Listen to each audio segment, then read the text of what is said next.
안녕하십니까. 오늘은 3장 전기공사를 하도록 하겠습니다. 전기설비는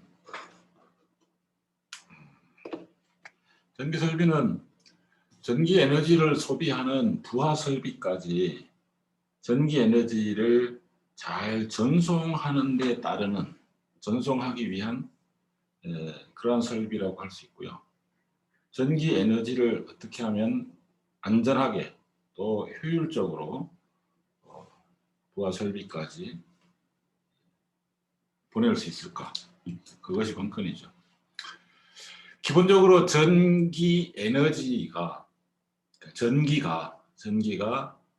흘러가야 되겠죠. 흘러가는 길을 갖다가 이제 전로라고 하죠. 전로라고 할 수 있고,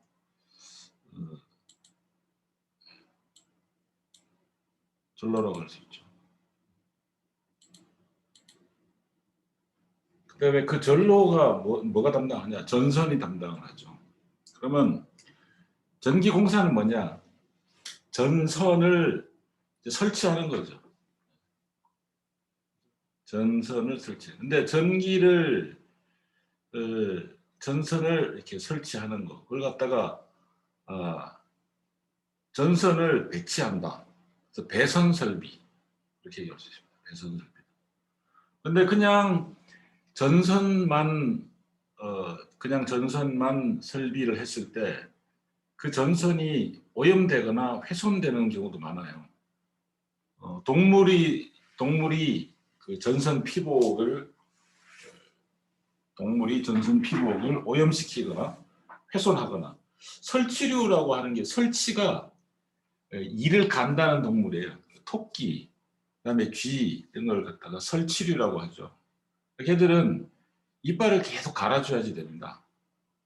동물의 치아는 이빨이라고 하죠. 사람의 치아는 이라고 하는데, 설치 동물들은, 그래서 집에서 토끼 키우는 분들은 전선이 막 이렇게 그 토끼가 이렇게 갉아버린 그런 동물들도, 어떤 동물들은 전기가 흐르는 것들은 건드리지 않는 그런 동물도 있는 걸로 저는 좀 느껴요. 강아지 같은 경우는 전선을 막 질겅질겅 씹거나 그렇게 하는 강아지가 그렇게 많지 않은 것 같은데, 근데 토끼 키우는 집에서는 TV 케이블을 토끼가 씹었다, 또 무슨 그런 얘기들을 많이 듣습니다.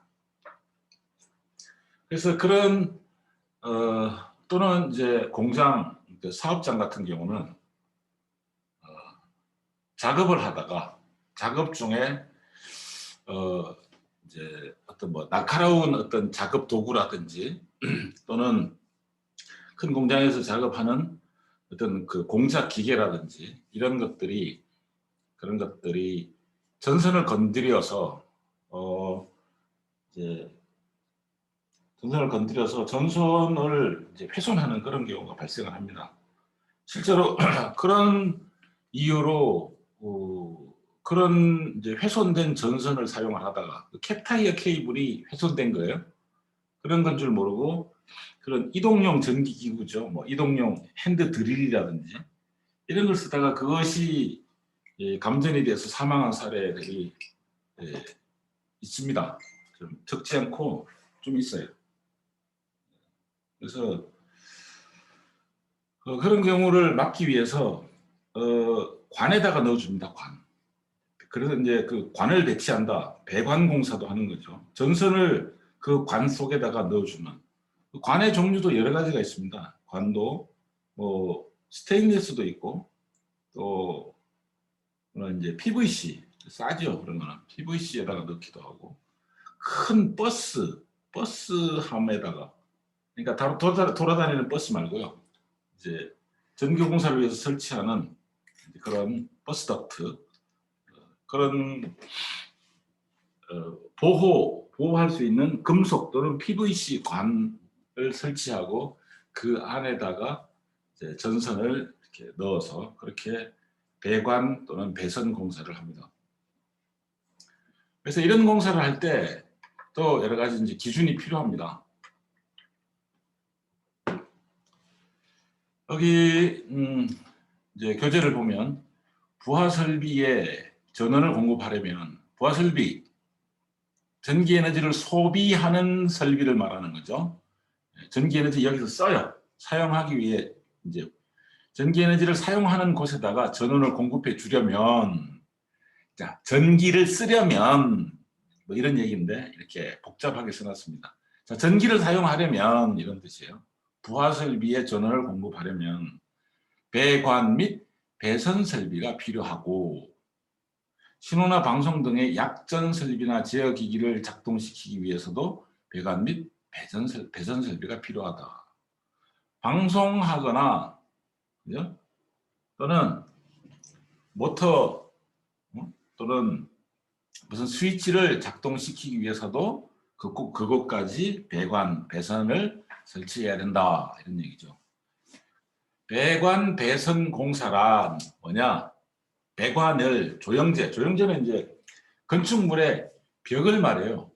건축물의 벽 또는 건축물의 뭐 바닥, 건축물의 무슨 천장 이런 걸 말하는 거죠. 우리 사람이 살아가고 있는 공간을 사람과 이렇게 마주 대할 수 있는 그런 면을 말하는 거죠. 그런 면, 벽면, 벽면, 천정, 바닥. 보통 이제 벽을 많이 말해요. 벽을. 벽의 표면에 따라 노출해서 포설하거나 노출공사.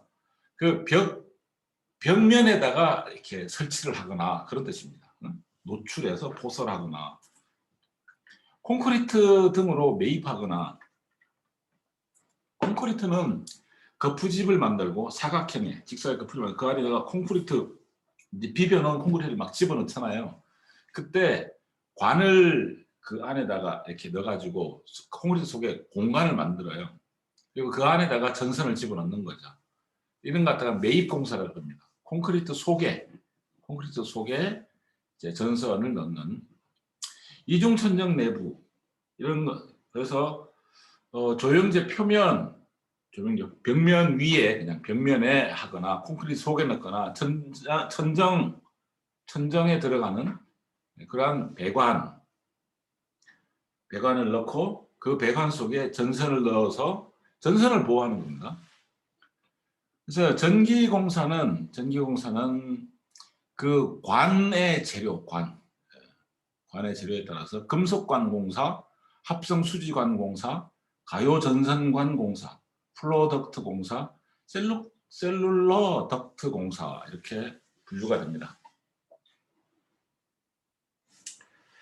그래서 건축 일반 공사와 관련된 전기공사, 전기통신공사, 소방설비공사, 설비전문공사 이런 것들이 표에다가 이렇게 기록되어 있습니다.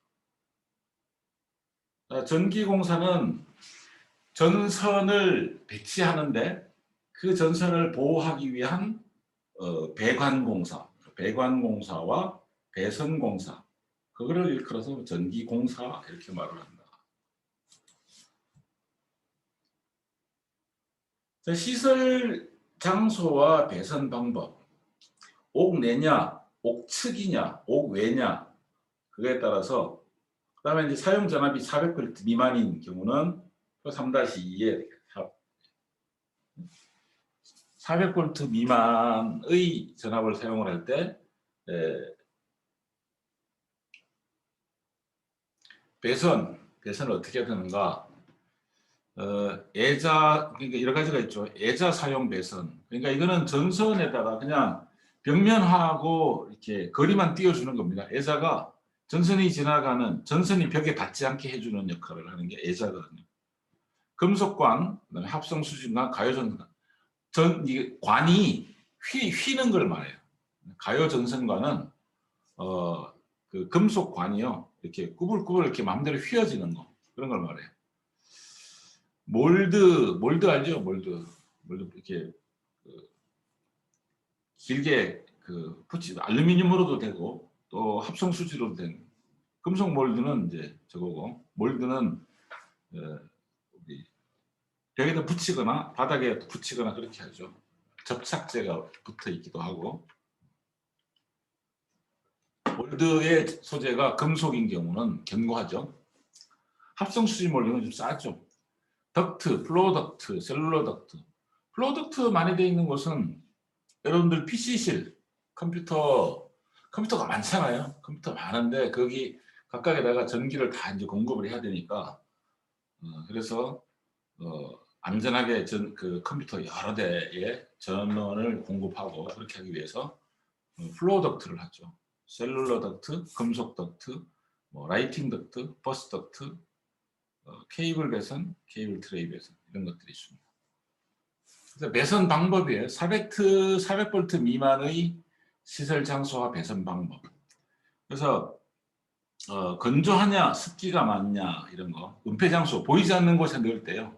그 보이지 않는 곳에 건조하냐, 또 습기가 많은가 하는 건데 그 보이지 않게 돼 있어도 열어볼 수 있는 점검이 가능한 데가 있고 콘크리트 속에 매설한 경우는 못 열어보잖아요. 그거는 콘크리트 깰 수 없는 거니까 점검이 불가능한 곳이죠. 근데 그곳에 건조하냐 또는 습기가 많냐 이런 얘기. 그래서 옥측 옥외에 할 때 우선내 우선외라고 하는 거는요. 이게 이제 우선이라고 하는 게 그 처마 밑 같은 경우에 비가 와도 빗방울이 미치지 못하는 이제 그런 공간이 있습니다. 우선내라 그러고요. 비바람이 불 때 그 비바람이 이제 비가 때릴 수 있어. 벽에 비로 젖을 수 있는 그걸 갖다 우선외라 그래요. 그런데 그거에 따라서 이 공사하는 기준이 다 다릅니다. 옥내냐, 옥외냐. 그리고 옥내에도 벽면에 그냥 다 보이는 곳에다가 하느냐, 아니면 보이지 않게 하느냐 하는 거고, 보이지 않게 하더라도 점검이 가능하냐, 점검이 불가능하냐. 그렇게 보고, 그 다음에 건조하냐, 또는 습기가 많은가, 물기가 많은가, 이런 거에 따라서 사용하는 공사가 다 다릅니다. 이 표를 참고를 하면 되겠습니다. 자, 이게 400V 이상일 경우에, 400V 이상인 경우에 이렇게 했습니다. 옥내와 400V 이상인 경우는 저게 없죠. 옥내의 노출 공사가 없죠. 400V 이상은 있네. 옥내의 노출 장소. 그래서 옥내의 400V 이상일 때 옥내에서 하고 옥측 외에서 공사하는 기준이 이렇게 되어 있습니다. 요 보고 표를 참고하시기 바랍니다. 배선에 사용하는 전선은 어떤 전선이 되느냐? 절연 전선. 그다음에 배선에 사용하는 전선은 배선에는 이거 뭐 옥내 배선이든 옥외 배선이든 반드시 절연 전선을 사용해 줘야 된다 하는 거고요. 그다음에 배선에 사용하는 케이블은 시설 장소에 그 적합한 피복, 그 케이블은 피복이 되어 있잖아요. 2중 3중으로 되어 있잖아요. 그럼 피복이 시설 장소와 맞아야 됩니다. 배선에 사용하는 전선은 단면적 2.5 스퀘어 이상의 연동선 또는 단면적 1 스퀘어 이상의 미네랄 인슐레이션 케이블을 사용해야 된다. 배선에 사용하는 전선입니다. 배선에 사용하는 전선이 이렇게 규격이 정해져 있습니다.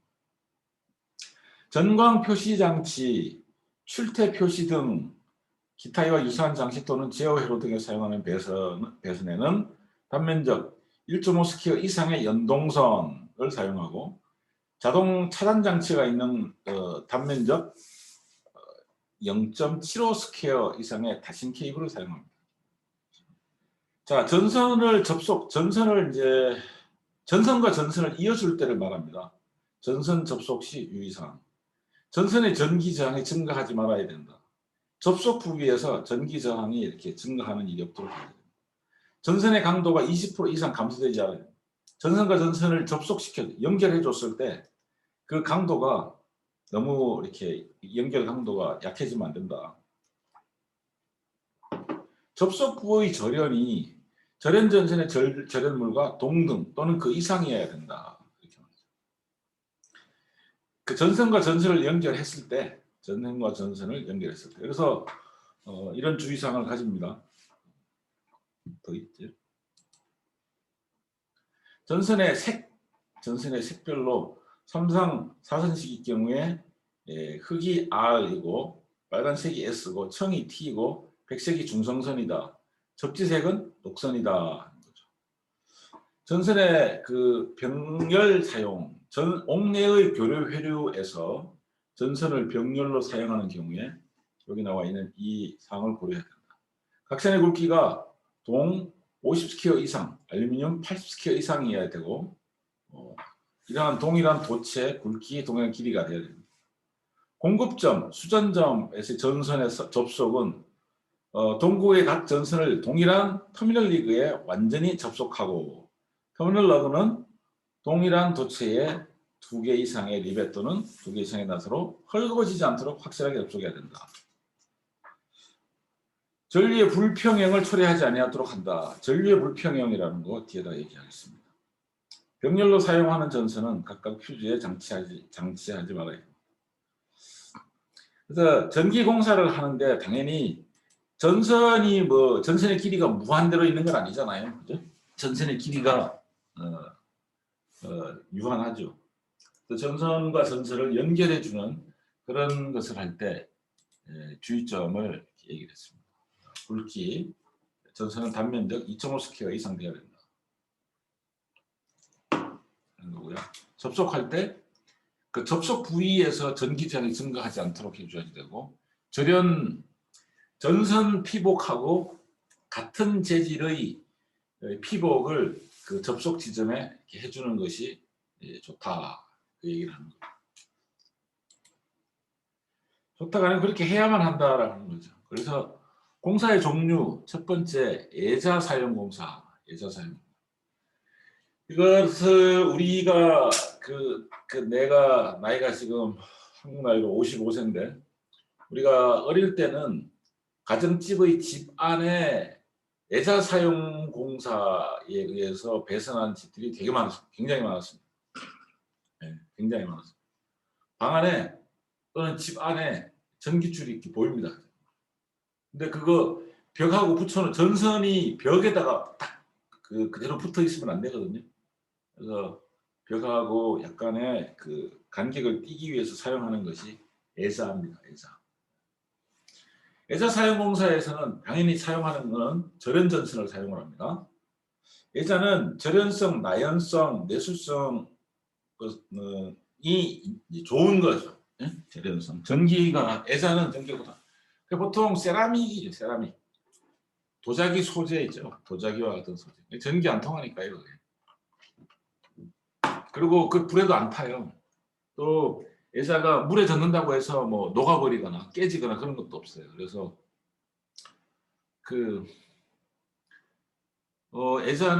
애자 뭐 세라믹이 실감이 안 나면 화장실 변기 있죠.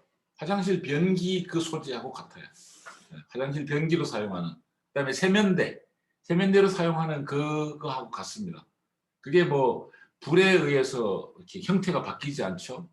물에 젖는다고 해서 그냥 표면에 물기가 있는 것이지 그거 자체가 뭐 형태가 허물어진다든지 뭐 그런 건 없습니다. 그래서 전기가 통하지 않고 그다음에 그 불에 타지 않고 그다음에 물로 인해서 그 형태가 변형되거나 그런 일은 없습니다. 그래서 애자는 절연성과 나연성과 내수성이 있다. 그래서 애자의 종류는 높애자하고 핀 애자가 있다. 그다음에 애관, 합성 수지관 등의 앞에서 끝에서 애자까지의 거리는 전선의 길이로 20cm 이하로 해야 된다. 수지관의 끝에서 애자까지 거리. 합성 수지관. 관에서부터 애자까지. 관에서부터 애자까지 거리는 20cm 이하로 해야 된다. 가옥의 외벽 관통 시 외측에 하나여 60cm까지 할 수 있다. 전선의 이격거리 및 애자의 사용 구분은 표 3-4와 같다. 전선 상호 간의 거리, 전선이 두 줄로 나란히 갈 때, 전선이 세 줄로 또 나란히 갈 때, 전선과 전선이 이 정도 거리는 6cm는 띄워줘야 된다. 6cm 이상. 400V 이상은 400V는 6cm 이상 띄워야 돼. 저거를 왜 거리를 띄워줘야 되는가? 전선과 전선이 붙어버리는 경우가 있습니다. 전선과 전선이 서로 끌어당겨서 붙어버리는 그런 경우가 있어요. 그러면 이제 그걸 갖다가 혼촉이라고 하죠. 혼촉. 옛날에 우리 그냥 합선이라고 하죠. 합선. 전선과 벽면과 전선 간에는 거리가 있어야지 돼요. 전선을 벽에다가 그대로 그냥 붙여서 하지 말고 전선을 붙여서 하면 안 됩니다. 그래서 벽과 전선 간의 거리는 2.5cm 이상 됩니다. 400V 이상일 경우에는 사용하는 전압이 400V 이상일 때는 4.5m 이상 돼야 됩니다. 전선 지지점들의 거리, 그러니까 애자를 하나 벽에다 박고 그 다음 애자가 어디까지 가야 되냐? 2m 넘으면 안 된다. 400V 이상은 6m 넘으면 안 된다. 애자의 구분, 전선과 조영제. 그러니까 애자를 세워놓으면 애자의 그 세워놓은 높이가 바로 조영제와의 거리하고 비슷합니다. 딱 맞아떨어지는 건 아닌데요. 애자의 높이보다 애자에 감고 이렇게 애자가 지지하는 그 애자의 높이가 최고 높이하고 전선 그 감는 위치하고 같지는 않죠. 자, 여기 애자 보입니까? 여기가 이게 이제 벽이라고 치면 이렇게 벽 위에다가 애자를 박아요. 이렇게. 이게 화장실 변기나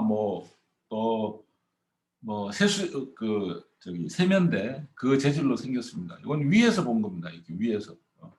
여기 봐 힘드네. 네, 어쨌든 애자 공사를 할 때는 이런 식으로 요거를 이렇게 세워줘요. 팽이 같이 생겼죠. 어떻게 보면 팽이가 우리 어릴 때는 저런 거 여자들이 많이 돌아다녀가지고 여자를 가지고 놀기도 했었습니다. 일단 첫 시간은 여기까지 하겠습니다.